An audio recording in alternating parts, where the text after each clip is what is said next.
लेकिन मैं इसके सर्वदा विरोध में हूँ जो एक कोना देख करके इधर, एक कोना देख करके उधर, जगह जगह पर उन मंदिरों को, और उसके बाद उसकी व्यवस्था देखने वाला कोई नहीं है।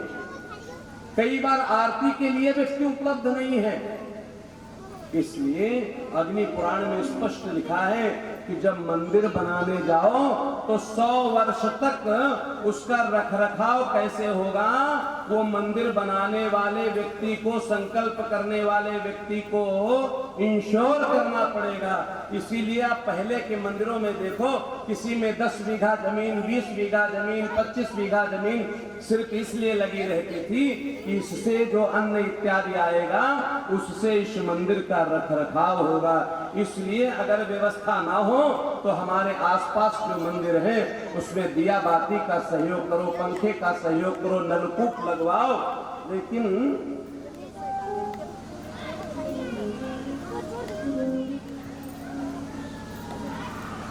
कहने का तात्पर्य, हम अपने कर्म से जब चित्त हो जाते हैं, सिर्फ और सिर्फ स्वार्थ की देखने लगते हैं। परमार्थ की देखोगे तो परमात्मा आपको शक्तिशाली बना देगा।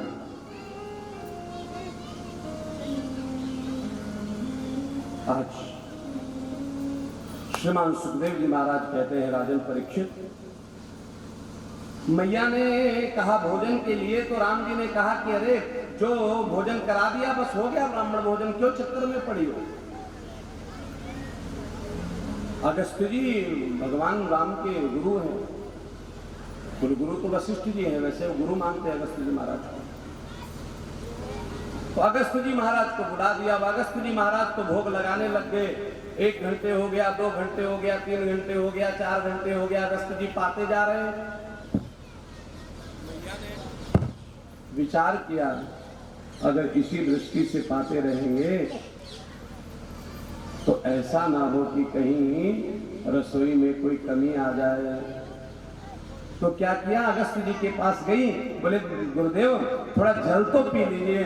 अगस्त्य जी क्या कहते हैं, अगस्त्य जी कहते हैं जब आधा भोजन हो जाता है ना तब हम जल लेते हैं। मैया को समझ आया कि अभी आधा भी हुआ नहीं है। राघवेंद्र सरकार के पास ये निवेदन किया कि प्रभु कहीं हम माया में न फंस जाएं, कहीं गलती ना हो जाए। राघवेंद्र सरकार ने कहा हाथ जोड़ करके निवेदन करना, तुलसी दल रख देना। और जाकर के जैसे ही निवेदन किया है, अगस्त्य जी महाराज ने कहा मैं तृप्त हुआ, खड़े हो गए। अब बात आई कि जल पीने की, तो सोचने लगी मैया कि अगर जल भी वैसे पीने लगे तो राघवेंद्र सरकार ने उसी समय आग्रह कर दिया कि त्रेता में आपको भोजन कराया है, द्वापर में जल पिला देंगे। तो उसी के लिए आवाहन कर लिया और कहते हैं समस्त ब्रजमंडल में बरसे हुए जल को श्रीमान अगस्त्य जी पान कर गए। अब इंद्र आया है आकाश मार्ग में क्या देखने कि अब तक तो समस्त जल के प्रभाव से ब्रजमंडल बह गया होगा। आकाश मार्ग से देखा तो ब्रजमंडल में धूल उड़ रही थी महाराज। 1 दिन नहीं, 2 दिन नहीं, 3 दिन नहीं, लगातार 7 दिन तक, 7 रात तक वृष्टि होती रही। इंद्र आया, ऊपर से जब नीचे देखा ये कैसे संभव है, नेत्र बंद करके ध्यान लगाया तो देखा जिस लाला ने इस गोवर्धन को धारण कर रखा है वो कोई साधारण नहीं है, स्वयं नारायण है। आकर के चरणों में गिर गया है महाराज और प्रार्थना करता है प्रभु मेरे से गलती हो गई, त्रुटि हो गई। आप कौन हो कि विशुद्ध तत्व तव धाम शांतम तपोमयं भस्तरजस्तमस्कतम्।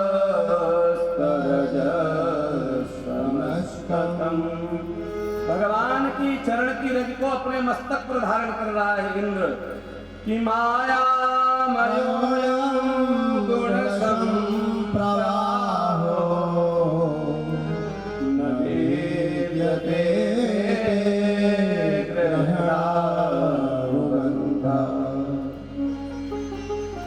प्रभु मेरे से अपराध हो गया। बड़े बड़े योगी जन आपको जान नहीं चाहते। मैं तो माया में लिपटा हुआ लिप्सा करता हुआ भोग को भोगता हुआ व्यक्ति कैसे। और इंद्र की प्रशंसा वास्तव में किसी पुराण में इंद्र की बड़ी प्रशंसा नहीं की गई। वेद इत्यादि में इंद्र के ये भाग के लिए आता है, यज्ञ के लिए आता है, लेकिन पुराणों इत्यादि में इंद्र को कई बार, क्योंकि मैंने पहले भी निवेदन किया, ये जो माया है जब लिपटाती है तो व्यक्ति की मति कुंद हो जाती है। इंद्र ने एक बार नहीं कई बार अक्षम्य अपराध किए। कभी गर्भस्थ कयाधु का हरण करके ले जाने लगता है, तो कभी गुरु पत्नी गौतम के ऊपर कुदृष्टि डालता है।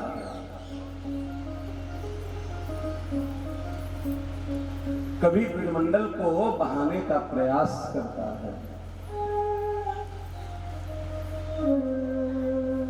आदरणीय सूत महाराज कहते हैं, शौनकादिक ऋषियों, आज इंद्र चरणों में गिरा हुआ है और भगवान से कहता है, प्रभु मुझे क्षमा कर दो कि पिता गुरुस्तुम जगतामधीशो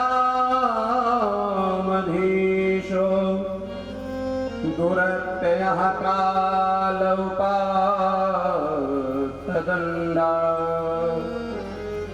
हिताय स्वेच्छा तनुभिः समीहसे मानं विधुन्वन् जगदीश मानिना। तुम ही चराचर जगत के पिता गुरुस्तुम जगतामधीशम, आप ही जगत चराचर जगत के माता पिता और गुरु हो, आप ही आधार हो। महाराज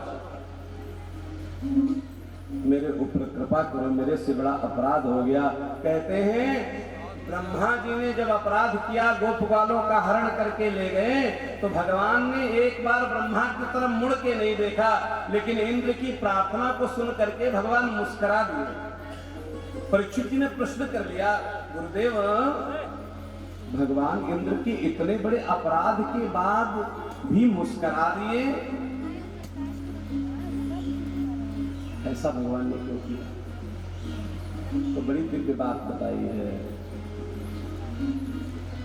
बोले ब्रह्मा ने जो अपराध किया था, तो भगवान की चरण शरण में रहने वाले जो गोप थे और जो बछड़े थे, उनका हरण करके 1 वर्ष तक के लिए दूर कर दिया। लेकिन इंद्र ने जो अपराध किया, तो रात्रि के समय जो गोपगाल गोपियां गऊ माताएं और बछड़े यत्र तत्र सर्वत्र अपने स्थान पर चले जाया करते थे, वो भगवान की सन्निधि में भगवान के दृष्टि के आसपास ही सदा सर्वदा रहे, तो इसको उतना बड़ा अपराध नहीं माना। इंद्र को भगवान ने क्षमा कर दिया है। चरणों में गिर पड़े महाराज। ऐसो को उदार जग माही, बिन सेवा जो द्रवहि लीन पर, राम सरिस को नाही। ऐसो को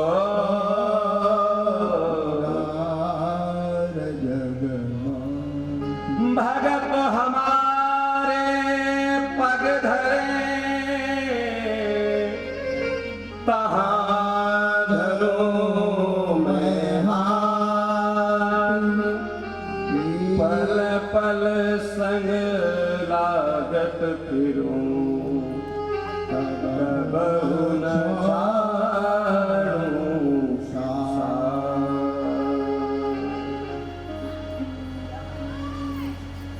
आज इंद्र प्रार्थना करके गया, भगवान ने गोवर्धन जी को नीचे रखा है और समस्त लोग भगवान की विनय कर रहे हैं, भगवान से प्रार्थना कर रहे हैं, प्रभु आपने आज गिरिराज को उठा करके हमारी सबकी रक्षा की है। लेकिन भगवान कहते कि नहीं नहीं, ऐसा नहीं है। बोले क्यों? आप सबने भी को लाठी लगाई हुई थी। व्यक्ति कहता है मैंने किया है, और ईश्वर कहता है इस संसार में करता सब कुछ मैं ही हूं, लेकिन बांट दिया हर आदमी के हिस्से में। लगता है ये कर रहा है, वो कर रहा है, वो कर रहा है, वो कर रहा है। भगवान कहते ये शक्ति ऐसे नहीं। आज समझ में आया मैं मक्खन क्यों चुराया करता था। ये चुरा चुरा के मक्खन इसीलिए खाता था, मुझे पता था कि